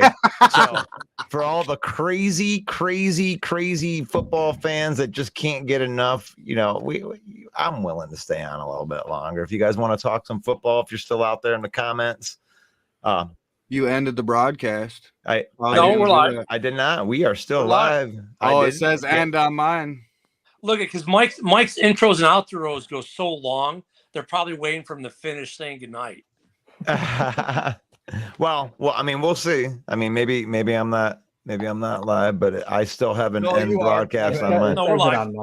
Yeah. But yeah, it is 7 p.m. I mean, we're doing the NFC North Open Mic 7 p.m. That's Eastern time. So if you're in a different time zone, I mean, we'd love to have you on. I mean, the whole division except for you. We cover all the division, and no, then the whole division's central. You're the only oddballs in the East. Oh, okay. So we're the oddball. So you have to go to oddball time. Yeah. So it's 6 for you guys, right? So it's 6 p.m. Yeah. 6 p.m. for all the normal people. Yep. 7 p.m. Eastern. The Lions are in a different time zone from the rest of the division. Yeah, that's a good point. We're in the winning the division time zone. 3 hours behind. We're in the rare that win the Lions are division actually time close. zone. I like that. You know, they're behind on the football field, so they got to be ahead in the time zone. Well, I'll tell you what, man. Kudos to the Chicago Bears for their draft. Oh, I'm gonna get Never Bill. do that again. It's Bill. Bill You know will add me in. He'll mute me during my takes. He'll mute me. Were you doing the Thriller dance right there? What was that? Yeah, that was Russell. Mike. Russell That was only again. mostly awkward. Wasn't me. I think he was trying to imitate what Mike was like Thursday night at the draft party. What was I like? I don't remember a lot of it. What night? Because it was different. Oh, I got a question. I think Russell's got the footage of you on the stripper pole. No, I've seen the mask. I've Yeah. seen the mask. Yeah, we did draft Hendon Hooker. I mean, Yeah, Yeah. on the stripper pole. So what you Me guys on the think? You guys stripper have a pole hooker is pole. currently got 2.5 thousand views on YouTube. So yeah, Wow. that's Can right. you request And a we- friend and we got- request because we're not. what did Darcy say? Bill, What is he saying? Well, Did you mute him? No, Bill he's did. got bad it's internet. My Bill. hands are This right here. this is what he does. We're It's Bill mutiny. I'm not doing I- nothing. I swear. I think love we it. just have to have Bill and Darcy go head to head. No, I I don't. He's love it. not even. Oh, actually. and then he brings it back. Bill's Lions Rams fan Darcy. He said it is a trash talk. Oh, the Yuki Shuffle. Oh, it's nice to know that we have a hooker to go with our gambling problem. Yeah. Villains, gamblers, and hookers. You know what's That's been right. surprising, Russ? We talked about this Sunday. We expected to see some free agency stuff, and it's been quiet. I'm surprised. Very Latavius quiet. Murray signed by the Buffalo Bills today. Who? What do you think of that signing? Ken? Who? Latavius Murray was signed by a 1-year contract by the Buffalo Bills.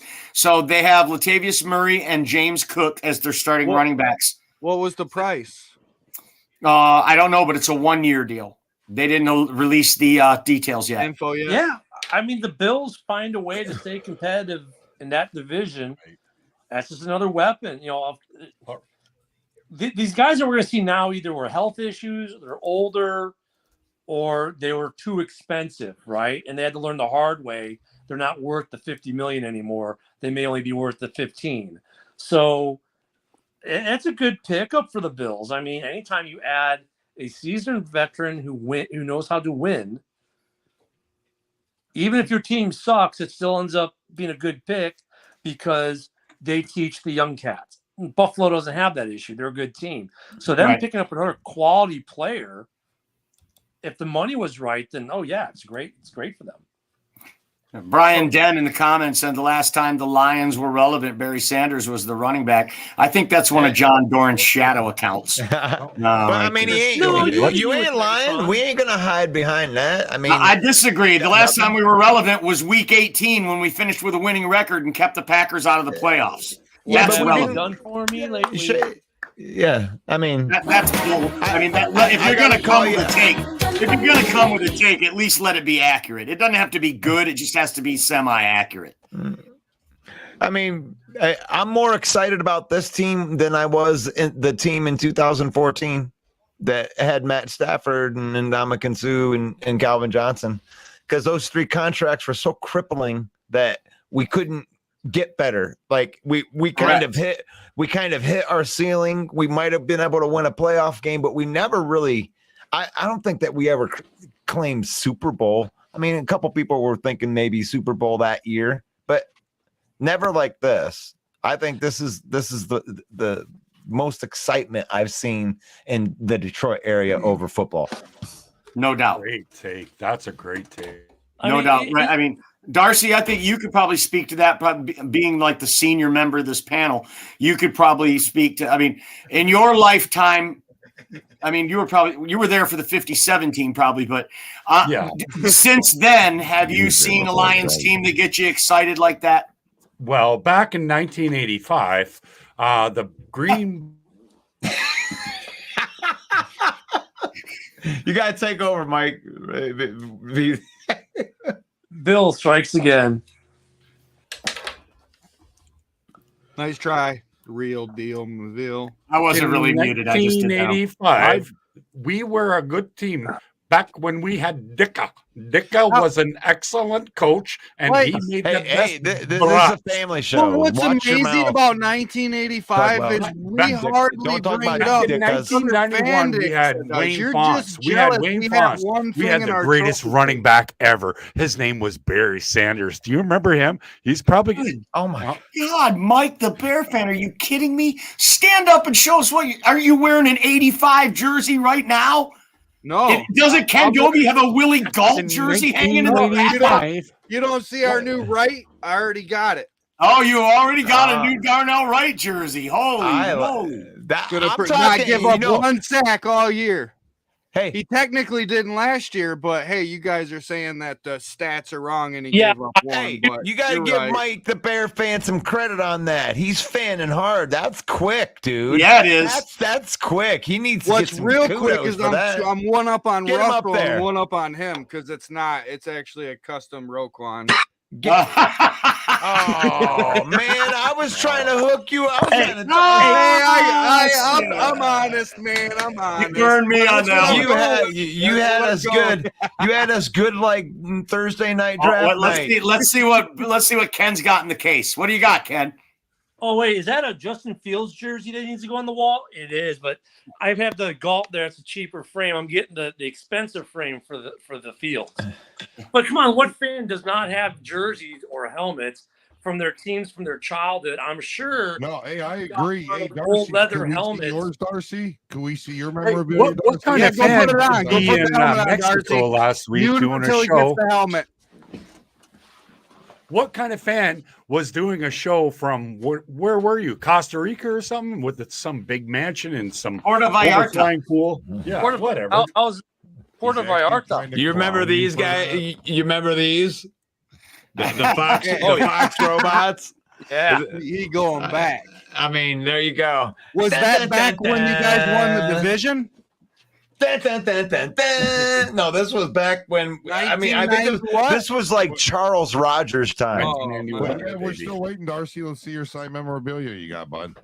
Oh, I got here. Do you want to see? Yeah, you got to turn the green screen off because we can't see. Okay, watch. Jason Hanson. You see there? Jason Hanson. Nothing. Corey Hilliard. Oh, hang on. I don't even see nothing. I see nothing. Yeah, there it is. I see it. You need a better camera, Darcy. That looks like your handwriting, Darcy. It's probably Jason Hanson. Jason Hanson, right there. The green screen. The best kicker ever to kick in the North. Jason Hanson, baby. Jason Hanson. Okay. You want me to put the that looks like crayon. You probably should have wrote that in Sharpie. You got a Dan Hampton jersey? He just smudged it. Did you see how he put a helmet on? Oh man! Did you see his cheeks implode? Darcy scored 4 touchdowns in one game. Hey, Darcy, he got mad. That's the best kicker. Sorry, guys. That's the best kicker right Hey, there. I got 2 of those, Ken. Name that kicker. Is that Robbie Gold? No, KB. KB. Kevin Butler. I do have a Robbie Kevin Gold. Butler. He was a good kicker. Kevin Butler was a kicker. I do have a Robbie Gold helmet too. I got 3 kickers in my collection: 2 Bears and 1 Seabass. Come on, yeah, I like that 85 team. I mean, as a Lions fan, I never hated the Bears. You know, I hate the Vikings, I hate the Packers, but I never really hated the Bears because they were never much of a threat. Thanks, Mike. I appreciate that, buddy. How was that when we got the second most wins? Well, I always liked Walter Payton. You know, I liked that 85 defense was incredible. I mean, the Super Bowl Shuffle was a shitty song, but it was cute. Folks, this is why main event Mike does not like the Packers. Yeah, that's why. That's exactly why. And it's that in that antique stadium with the parking lot field that you've got there. It's the third biggest. I didn't know you made it to Soldiers Field before. Did you have a bulletproof vest on?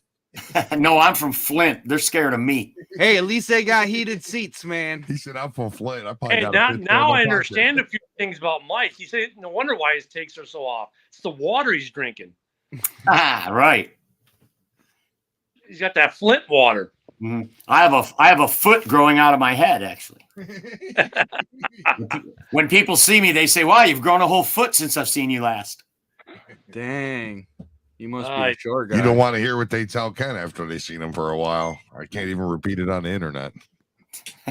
Hey, but no, was it? I seen it. I don't know if it's true. Was it true when you guys got Montgomery that Swift asked for a trade, and that's why you guys did what you did in the first round? I read that today. When they got David Montgomery, he asked for a trade. It was after they drafted Jahmyr Gibbs. He went right to the draft room, to the war room, and said, "I want to trade." Mike, the Bear fan, got that info yesterday. So I follow had it me. last Tuesday, man. And you know that Brad Holmes knew that he wasn't going to be on that team when he drafted Jahmyr Gibbs. You know that, right? Well, I'm saying that was part of the reason why you went with a running back so early is because of that. Well, yeah, you know, Ken called this shit back in September of last season, man. I mean, He there said was on other draft reasons day, too. Swift but is asking for a trade. He's going to barge in that room and he's going to say, "Trade me to the Mine next bidder." Bill talking about out his fifth point of contact, like he normally does. I have to say this, Mike. The Bears and the Lions are both in a great spot because they both have a roster full of contracts that are friendly to the franchise. Both teams have a bunch of good talent, a lot of good players, but unlike the Vikings, everything is franchise friendly. Like I can't fit every team's gonna have like the one albatross kind of contract. We all get at least one, right? Some guy that's like 19, 22, somewhere around there. But for the most part, we don't have any Bakhtiari contracts, put it that way, like Green Bay does. Like these two teams are set up where they can stay. See, now I got to school you, Ken. Now this is where Bill, the Packer fan, steps in and teaches Ken a little something here, buddy. For one, we only have two people making over $10.8 million, bro. That being Kenny Clark and that being Bakhtiari. Now, if I pull up over to cap, I guarantee you have at least 5 people making more than that. Probably plus 5. I don't think so. So for you to sit here and say that we're strapped and we're just screwed on cap because of Bakhtiari, you're talking out of your left butt cheek and not even thinking about the right one. Go back to the kitty table. Go back to the kitty table. Then he bounced. At no time, Bill, did we say that the Packers are strapped. So go back to the kitty table and let the adults talk. We have four players at 10 plus. 4. Yeah. So that's what I'm saying, though, Mike, is like both Mikes. The Bears and the Lions are set up very nice with the rosters, their money situation for the foreseeable future. The Packers. Hey, Mike, this is why you don't do drugs. Now we'll address the kitty table. Bill at the kitty table. You can pick up your spoon. Did you just hear Mike the Bear fan? You have double the people making more than 10.8 than the Packers, but you're in more of a better position than the Packers. Oh my God! Did I get this right here? This is Bill. He doesn't let anyone finish the point because he jumps the point. Bill, after you get rid of Bakhtiari, wait, you never finish a point. I don't know what you're talking about there. Once you get past the Bakhtiari contract, you guys are getting that. You'll be getting that same situation the Bears and the Lions are in right now. Well, we both have 4 players over 10 million, but the only contract I don't like on the Bears for a little future, like 1 or 2 more years, is Eddie Jackson. That's just my opinion. Yeah, no, I agree. How many years has he got left? I think 2. 2. This one and next. The Lions are on that uptrend for a reason. Me too, man. I got to jump off, fellas. Hey, Mike, when you're done, will you end the live broadcast, please? Yeah, definitely. All right, Mike, Bill, rip these guys up while I'm gone, will you? Shit, I'm going to eat, bro. All right, man. Puts me to Take care, you sleep, man. guys. I I fell appreciate asleep y'all. twice during the podcast, man. Peace out. Later. Yeah, I'm gonna go eat. I'll be back, man. No, the Packers aren't strapped. Busy. Packers aren't strapped. They have 2 contracts they need to get rid of. Mike, no, I agree. Main event's trying to figure out how he turns off the computer there. I know, right? Oh, there you go. There you go. His AOL dial-up wasn't working tonight. But yeah, I got a couple more minutes, but I was trying to save more Bear talk for Wednesday. Yeah. Honestly. Yeah, hey everyone, if you're still watching Wednesday night, same the Bears, we will have our post-draft show. What are we doing at 7:30 Central? What's that? 7:30? Yeah, 7:30. 7:30 Central for the House Hall Report. And then after this show, we'll probably take a small break going into until we get to camp, unless something big happens, and we'll pop on. But yeah, we'll see if the Bear talk for Wednesday. So looking for that. And for those who watched all that draft coverage with all of us, thank you. It was fun though. It was a long hours. I think it was a little over 5 the first day, 7, and then 8. Like, Yeah, it was long. I had over 18 hours that I was on. My wife was like, "Oh, you do exist." I'm like, but you know what? Though, like, but what I was gonna say tonight, which they didn't get to, I didn't really say nothing to, but yeah, I think I believe the Lions and the Bears and Packers kind of tied, personally, in the grade category. I don't think they got an A. I don't think we got a B plus. I think all three of us got a B. The reason why I say that is because their running back Gibbs, I think they reached a little bit, but like they said, as long as he's going to make a big factor, it doesn't matter. I mean, I feel like we reached on Dexter a little bit, but as long as he's making an impact player, it's different. Because next year, it's different. We're not going to have Jones around. He was only on a 2-year deal, if I'm not mistaken, so he's going to be out the door. And our defensive ends are not that great. I don't know if you actually seen them, Ken, but it's only Gibson and Walker. I mean, we got a decent rotational, but did you see the interview with Eberflus after the draft? He doesn't care about edge. He cares about interior rushers. He's like, get interior. That's why you didn't see us really go at edge with more interior, because that's his thought process. So I'm fine with that. I would agree with you. I would say, as far as the picks themselves, I would say, yeah, each of those three teams about equal. But if I include in the draft the trades that impacted draft, i.e., where you gave up a pick or you got picks, then the Bears won the draft hands down with between getting Claypool, getting Moore, and getting we improved our draft capital more than any team in the league this draft process. So if I look at it from that lens, the Bears win the whole draft completely in the NFL. But if I go from the actual picks on those 3 days, I would agree with you. But yeah, I think that's the mistake when they talk about grading a draft.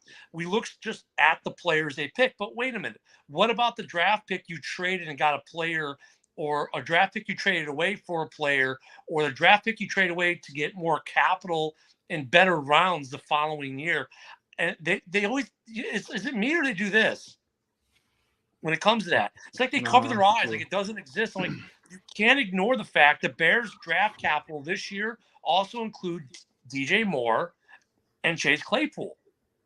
They are, Claypool came in during the season, but it was for the 32nd pick in this draft. That isn't, in effect, us drafting a player.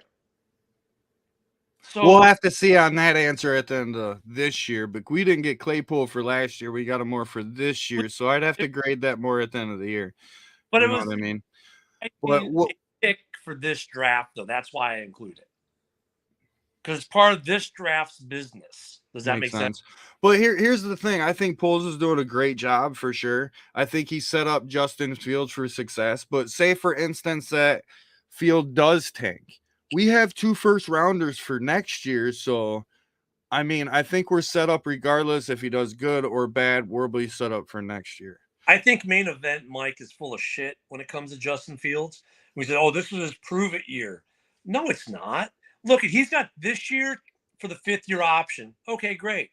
But then you can take the same argument that the Simon gave for Jordan Love not getting, because the Packers already said, we're not going to pick up the 5th-year option. $20 million for a guy who's played 6 quarters.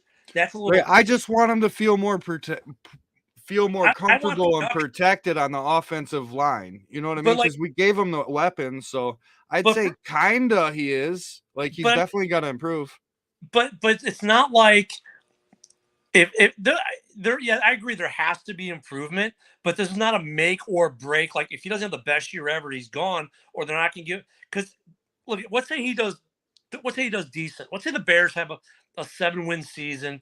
Fields has a little bit of up in some areas, down in others, and it's still kind of a little bit of a question mark. You can do the Jones thing with him during his fourth year, and then sign him to a contract at the end of the fourth year still. So it's not like we're going to be looking to draft a quarterback next year. No, I agree. And Mike likes to try to allude to, the Bears are going to use one of those 2 first-round picks to get a quarterback next year because that's what he thinks is good trash talk. But then the same breath turns around and says, well, Jordan Love, they'll just do a Jones deal, which it's the same exact thing. Well, on the Bears, we actually helped both sides of the ball. We got 4 starting different guys on offense and 4 different starting guys on defense. You know what I mean? That's what Billings, Walker, Edwards, and Edmonds. And then on the all sides of the ball, you got what? Moore, Foreman, because Foreman's ahead of Herbert right now on the depth chart. Plus, we got Nate Davis and the new Darnell Wright. Well, and look, I think of the 10 picks, the first 5 will be starting by the time the year is over. Right. Well, I got to go too, Ken, but tune in, everybody, for Wednesday for Hallis Hall Report, 7:30 p.m. Central Standard Time. And also, we will be live again next Monday night as well for Main Event 365. Everybody have a good night, and hopefully see you Wednesday. Bear down. What's going on, Russell Wayne and the Main Event 365 Network? This is Jason Kabinda from the Detroit Lions. Here to give y'all a shout out, man. We appreciate all the support, man. Know you guys are big fans. Know that you guys are rooting for us to take the North this year, and we're going to do just that, man. Appreciate you guys so much. Just want to give y'all a shout out. Y'all have a great day.